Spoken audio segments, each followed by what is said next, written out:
Hello दोस्तों मेरा नाम है डॉक्टर अंकित सिंह और आपके साथ मैं डिस्कस करने वाला हूँ एक्यूट इन्फ्लेमेशन।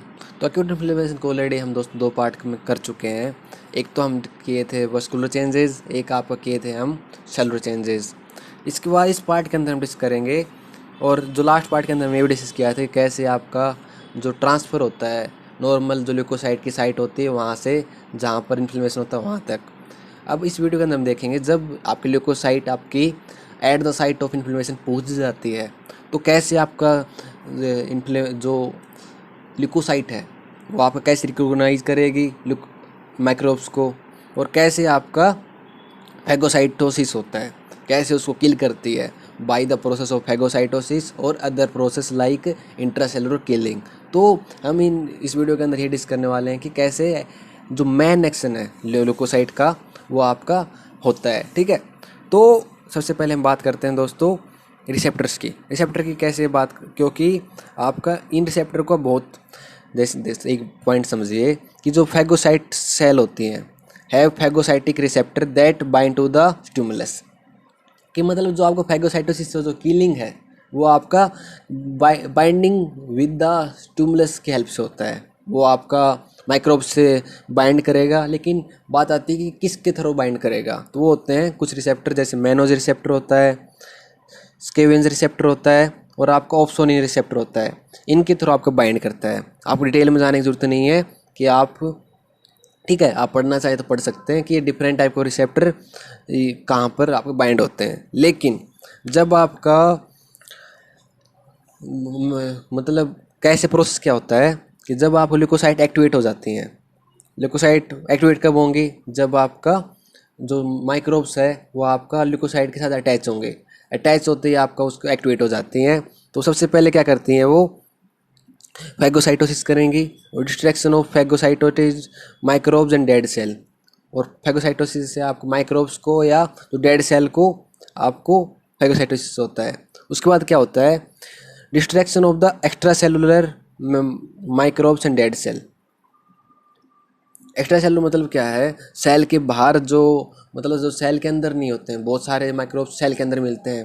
पहले तो उनको आपको एक तरीका, अलग से तरीका होता है कि उनको किल करने का तरीका। जैसे कुछ माइक्रोब्स होते हैं ना जो इंट्रा सेलुलर होते हैं, कुछ होते हैं एक्स्ट्रा सेलुलर होते हैं। तो डिफरेंट टाइप ऑफ माइक्रोब्स के अकॉर्डिंग डिफरेंट प्रोसेस आपका फॉलो होता है। तीसरा होता है केमिकल मेडिएटर होते हैं, उनका भी प्रोडक्शन होता है जो आपका एम्पलीफाई करते हैं इन्फ्लेमेशन को। ठीक है, ये आपका एक्स्ट्रा सेलुलर ट्रैप्स बना के आपका एक्स्ट्रा सेलुलर माइक्रोब्स का फैगोसाइटोसिस होता है, डिस्ट्रैक्शन होता है। और आपका जो सेल के अंदर है वो मेनली आपका फैगोसाइटोसिस की हेल्प से होते हैं। ठीक है, मतलब तीन चीज़ हुए। सेल के अंदर जो माइक्रोब्स हैं वो किसकी हेल्प से होंगे? फैगोसाइटोसिस। बाहर हैं वो आपका एक्स्ट्रा सेलुलर ट्रैप्स की वजह से। और साथ में कुछ आपके केमिकल प्रोड्यूस होते हैं जो आपके एम्पलीफाई करते हैं इन्फ्लेमेशन को। ये वो आपका इसका जनरल पार्ट। हम बात करें दोस्तों अब पहला जो पार्ट है फैगोसाइटोसिस। फैगोसाइटोसिस आपका कैसे आपका होता है बात हम कर लेते हैं। होता क्या, पहले इसकी हम बात करते हैं फिर बात करें होता कैसे है। कि एक process involve the recognition, engulfment and digestion of the microbes, dead cell and foreign body. एक प्रोसेस है, वो पहले रिकॉग्नाइज करता है, फिर उसको इंगल्फ करता है, फिर उसको डाइजेस्ट करता है। किसको करता है? माइक्रोब्स को, डेड सेल को, फॉरेन बॉडी को। इसी प्रोसेस को बोलते हैं फैगोसाइटोसिस। इसको बोलते हैं सेल ईटिंग। तो जब सेल ईटिंग की बात चल रही है तो सेल ड्रिंकिंग को भी हमको कंपेयर करना बनता है। फैगोसाइटोसिस होता है सेल ईटिंग, पिनोसाइटोसिस होता है सेल ड्रिंकिंग। ये होता है engulfment of debris, bacteria and other substance. ये होता है फ्लूइड का इंगल्फमेंट को बोलते हैं पिनोसाइटोसिस। तो पहले हम इसका वीडियो का मेन टॉपिक है फैगोसाइटोसिस। तो फैगोसाइटोसिस आपके कौन सी सेल करती हैं? न्यूट्रोफिल करती हैं, मोनोसाइट करती हैं, मैक्रोफेज करती हैं। ये तीन सेल मेनली आपके बॉडी के अंदर फैगोसाइटोसिस करती हैं। तीन स्टेप के अंदर ये प्रोसेस होता है, recognition, engulfment and killing of microbes. कौन से प्रोसेस हुए? एक तो सबसे रिकॉग्नाइज करना, फिर आपको इंगल्फ करना उसको, फिर आपका किल करना। पहले हम बात करते हैं पहले प्रोसेस की, जो आपका, पहले इसको प्रोसीजर समझ लीजिए, फिर हम वो थोड़ा डिटेल समझाते हैं।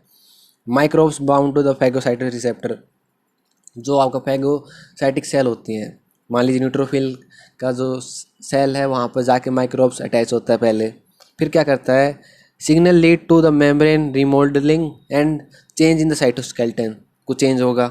फिर होगा आपका जो एक्टिन फिलामेंट है ना, उसका पॉलीमराइजेशन स्टार्ट हो जाता है, और उसके बाद एक्सटेंशन ऑफ साइटोप्लाज्म होता है, जिसको हम सूडोपोड्स बोलते हैं। सूडोपोड्स क्या होता है, जो माइक्रोब्स के अंदर अराउंड बनना स्टार्ट हो जाते हैं। सूडोपोड्स बन गए, सूडोपोड्स बनने के बाद finally plasma membrane pinch off to form a vesicle, आपका मतलब अंदर से। हम आपको मैं एग्जाम, जो मान लीजिए सेल है, सेल के अंदर ऐसे आपका ये ऐसे बनना स्टार्ट हुआ, ठीक है, मतलब इस तरह से होने स्टार्ट हो जाता है सेल, ठीक है। तो फिर बाद में ये वेसिकल बनना स्टार्ट हो जाते हैं, ठीक है, वेसिकल इस तरह से वेसिकल बने, और वेसिकल को बोलते हैं हम फैगोसोम्स। कई बार क्वेश्चन आता है कि फैगोसोम क्या होते हैं। Fuse with the lysosome, lysosome आएंगे, लाइसोसोम के साथ फ्यूज होंगे, और जब फ्यूज होने के बाद दोनों को बोलते हैं हम फैगोलाइसोसोम। और आपका माइक्रोब्स को लाइसोसोम जो ग्रेनुल होते हैं उसकी हेल्प से ब्रेक कर देंगे, और लास्ट इस तरीके से आपका जो माइक्रोब्स की किलिंग होती है।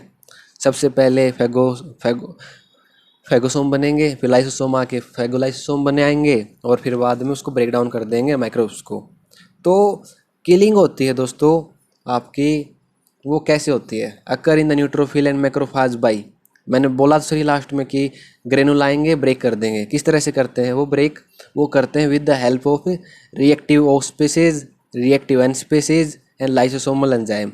अब मैंने बात किया था लाइसोसोम तो हेल्प करता है ग्रेनुल की हेल्प से, तो तीसरा पॉइंट है। इसके अलावा रिएक्टिव ओ स्पीसीज भी होती हैं और रिएक्टिव एन स्पीसीज होती हैं, वो भी हेल्प करती हैं direct killing of the microbes.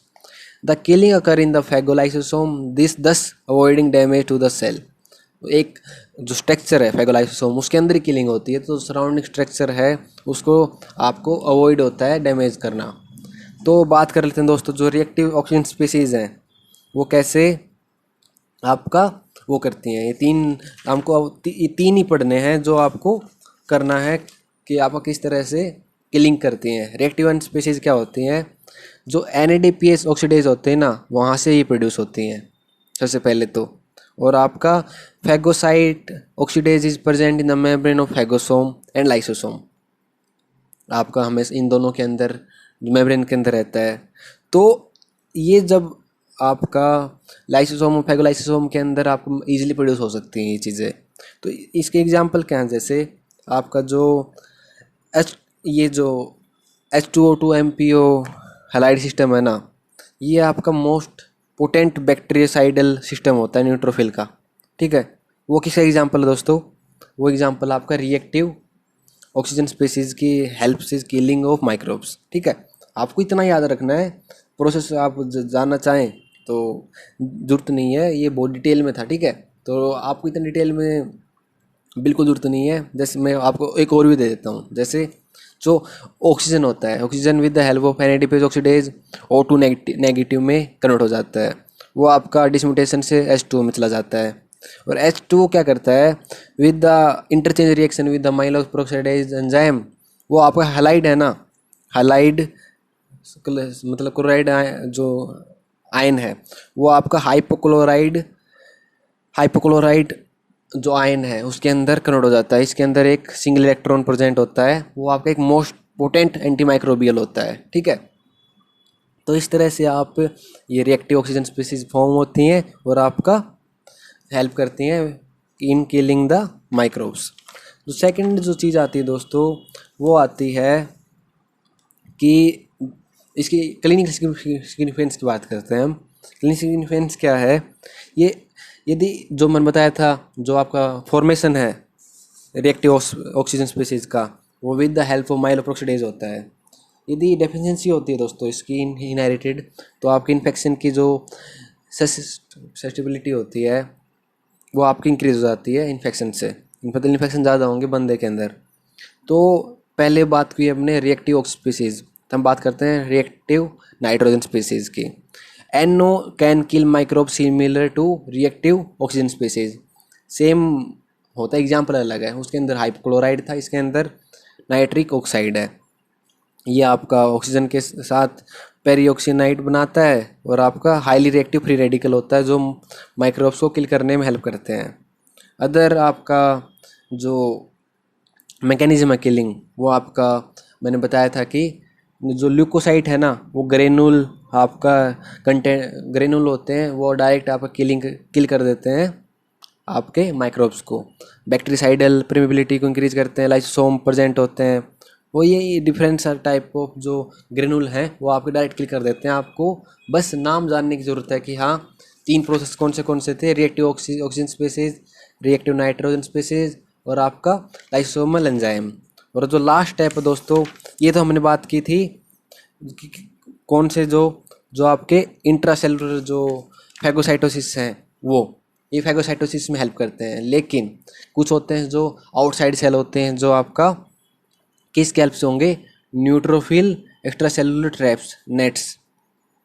आपको ये भी जानना बहुत ज़रूरी है कि जो एक्स्ट्रा सेलुलर जो पैथोजन है, माइक्रोब्स हैं, वो कैसे किल होते हैं।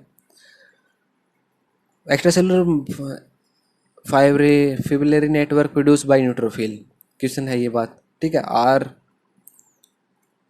Contain a framework of nuclear chromatin with granule protein embed in it. मतलब ये NET होता है, न्यूट्रोफिल एक्स्ट्रासेलुलर ट्रैप होते हैं, वो पहले क्या क्या कंटेन होते हैं बात आती है, तो न्यूक्लियर क्रोमेटिन और ग्रेनुल प्रोटीन दोनों इसके अंदर प्रेजेंट होते हैं। तो जो नेट होते हैं वो ट्रैप करते हैं microbes in their fibrils and prevent there spread. मतलब जो ये पूरा एक ट्रैप है, न्यूट्रोफिल एक्स्ट्रासेलुलर ट्रैप, किसका बना होगा, एक आपका न्यूक्लियर क्रोमेटिन का, एक ग्रेनुल प्रोटीन का, दोनों रहते हैं और वो ट्रैप करते हैं डायरेक्ट माइक्रोब्स को, और आपका क्या करते हैं, माइक्रोब्स को डैमेज करने से बचाते हैं और फर्दर जो उसका वो है वो बचता है। तो इस तरह से मेनली आपको दोस्तों आपका जो एक्स्ट्रा सेलुलर ट्रैप है ना, वो काम करते हैं। इसके बारे में आपको ये पता होना चाहिए कि किस लिए, कौन से एंजाइम, कौन से पैथोजन के लिए और क्या क्या इसके अंदर कंटेन होता है। इतना आप पढ़ते हो सफिशिएंट है, ज़्यादा डिटेल के अंदर जरूरत नहीं है, ठीक है। तो ये बात हुई दोस्तों हमारे जो इन्फ्लेमेशन का तीसरा पार्ट था, फैगोसाइटोसिस, वो हमने इसके अंदर डिस्कस किया। नेक्स्ट पार्ट के अंदर जो आपका नेक्स्ट पार्ट है इन्फ्लेमेशन का, वो हम डिस्कस करने वाले हैं दोस्तों। तो वीडियो आपको कैसी लगी आप बता सकते हैं, और आपको ये नोट्स डाउनलोड करने हैं तो आप टेलीग्राम चैनल पर जाकर डाउनलोड कर सकते हैं। तो वीडियो देखने के लिए थैंक यू, बाय।